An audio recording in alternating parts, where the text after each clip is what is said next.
A lot of companies overpromise and underprovide, and I just found with Meskula, they actually came through with what they were talking about, and it was good. I like that. Okay. Terry, how are you? Good, yourself? Doing fantastic. Great to have you on. And well, hey, I have a few questions for you today.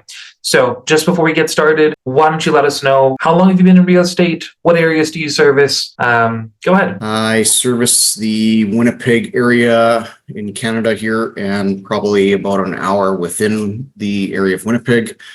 I've been a realtor for probably about 7 years, I think.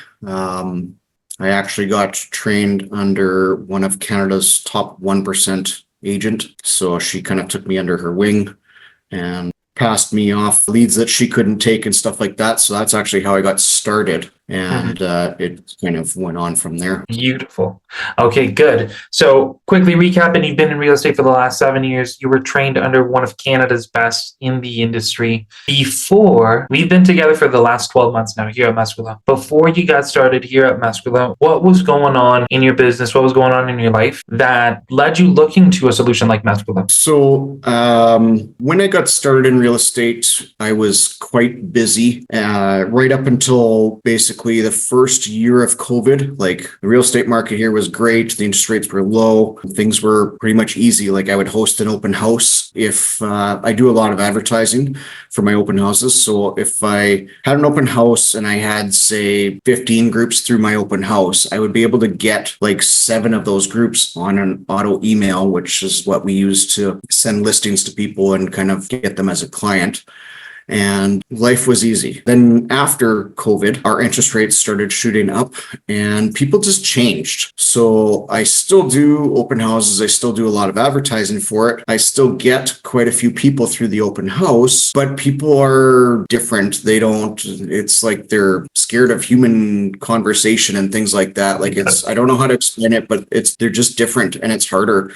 So the main way I got most of my business was through open houses and referrals and things like that. And it just kind of slowed right down. So I started looking around for, lead generating companies, and Meskula was probably about the 10th company that I had checked out. And when I say that, I mean, like, I actually joined a few other companies and they were just crap. Like, they send you 100 leads a week, and it's because somebody looked at a single house and they would consider that a lead, so they would send it to you. It just wasn't good. A lot of companies overpromise and underprovide, and I just found with Meskula, they actually came through with what they were talking about, and it was good. I like that. Okay. And what was it like when we first started working together? It's been 12 months now. What was it like, if you remember, month 1, month 2, maybe month 3? What was your experience like?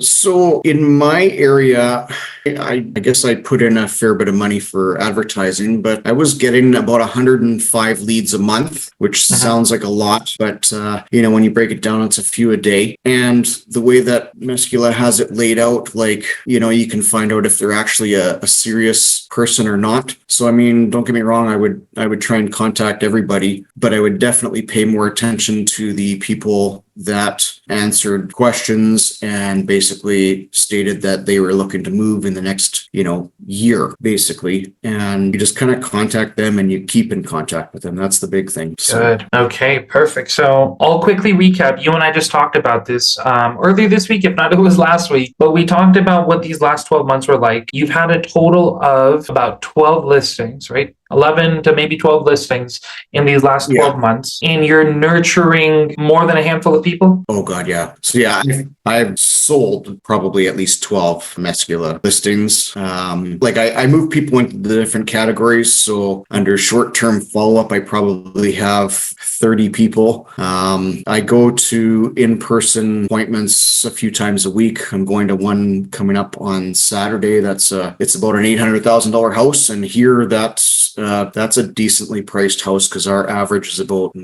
400. So I'm pretty excited to go to that one. Yeah, it's as long as you keep following up with people, like don't annoy them, but like I make notes on that little section that says notes, right? Yes. Like I talked to John Doe June 3rd, and they told me to call back in 3 weeks because their wife will be around or something like that, make those little notes. And then before I call them, I make sure I kind of have everything pulled up in front of me so that I don't sound and it impresses them. So there you go. And Terry, you mentioned a couple of things right now, obviously recommending getting in touch with everyone, but also focusing on people thinking about doing something later this year. Now, when you get on the phone with these people, right, be as transparent as you are. When you get on the phone with these leads, with anybody, clicking on your ads, what do they say? Because I'm sure not everyone is saying, Terry, I'm so glad you gave me a call. Let's sell my house tomorrow. What do you hear on the phone?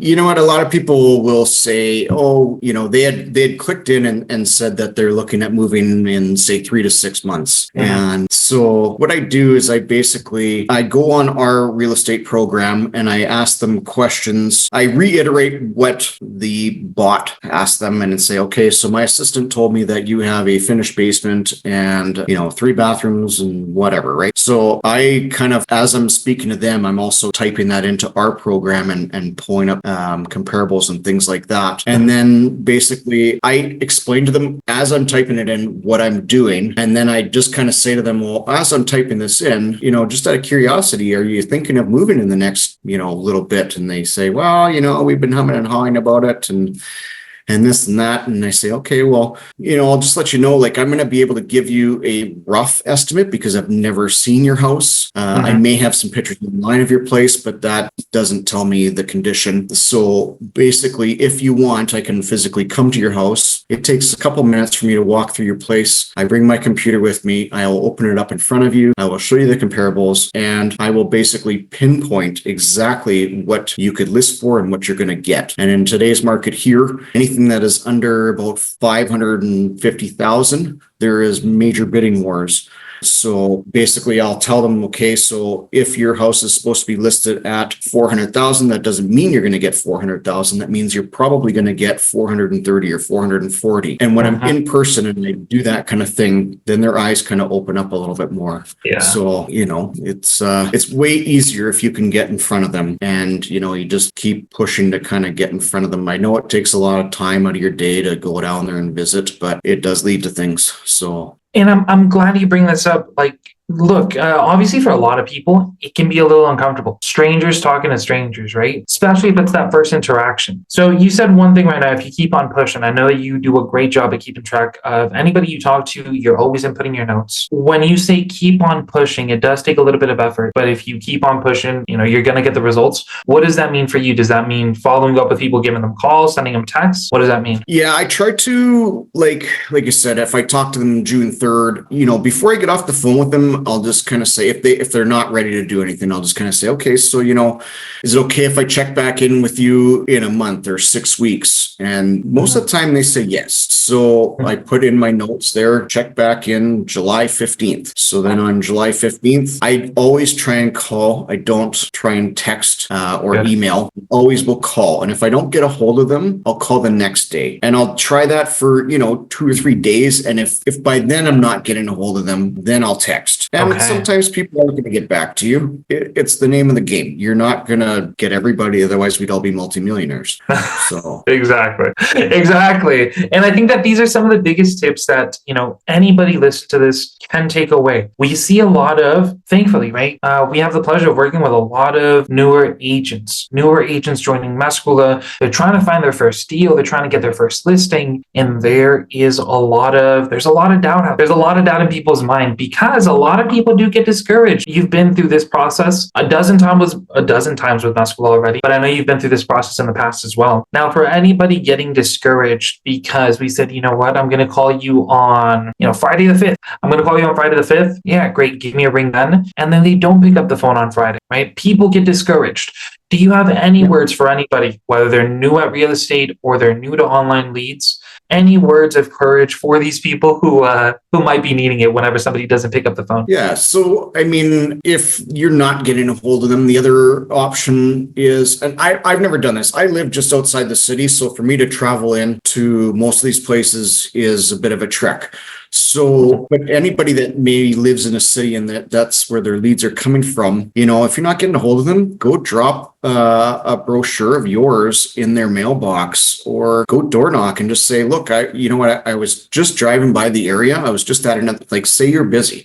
I was just at another appointment that finished, and you know, I remembered that you lived at this address, and you know, and pop by. Hey, if you got a couple minutes, I'd love to go over things with you. And this tip I don't normally give away to a lot of people, but in my area, I am probably one of the only people that actually brings. I have an iPad with me, and it's one of those ones that, you know, has its own SIM card, so, or you can hotspot or whatever, right? But I bring my iPad with me, and I open it up in front of them and physically show them how I'm finding the comparables and things like that. And what I say to them is, you know, those other agents that you're interviewing that come to your house with 3 pieces of paper and say that this is a comparable, how are they getting that before they came to your house? They've never seen your house. So how do they know that those are the comparables? Whereas I'm physically going through, like, when I, you know, type in all the information, it'll generally give me, say, 8 comparables. And we'll go through those and find that, okay, so their house fits between this one and this one, and this is how it's going to be priced. And I think people are actually quite impressed with that. So it's a good way to do it. It is a good way to do it. It's a way to stand out, and you're getting the freshest information you can, right? If they printed something last night before meeting them in the morning, there could be a new listing up. There could be. Yeah. So, and when it comes to things standing out, try and stand out. Like, I can assure you, I definitely do things differently than other people. As Emmanuel knows, I've sent him some videos, like stupid videos I've done. I do stuff called shock advertising, because not everybody's going to like your advertising. Like, one thing is, I've got a picture of an ape with his finger up his nose, and it says, make sure you pick the right agent for the job, or something like that. And, you know, out of all people, 33% are going to like it, 33% are not going to like it, and 33% are going to be, you know, in the middle. The 33 that don't like it, they're probably going to talk to their friends and tell their friends, oh, I don't like this. Well, guess what? Now you've moved some people from the negative side to the positive side, because then those people want to see that advertising too. So don't listen to people when they say, oh, it's bad advertising, things like that. I mean, unless you're going overboard. But I've got funny radio ads out that, you know, I did them for a while, where, like, the radio station made it up for me, but, you know, they went on like, hey, Terry Hunter wants you to know that he once farted in a grocery store and blamed it on the person behind him. He once called his 3rd grade teacher mommy twice, you know, and it goes on, and it says, for an agent that's going to be brutally honest, you know, go with Terry the House Hunter kind of thing. And you know, it definitely makes you stand out. So yes. One thing I'll add, Terry, look, we've talked about these in the past. We've talked about your ads. We've seen a few clips, and you are definitely doing things to stand out.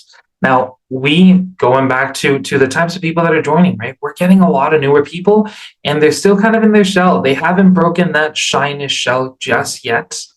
But I'll say this for all those people. There's tons of people out there like Terry who, in their market, they're doing things to stand out. They are being different. They're trying different things when it comes to advertising. They're trying different things when it comes to material that they're posting online.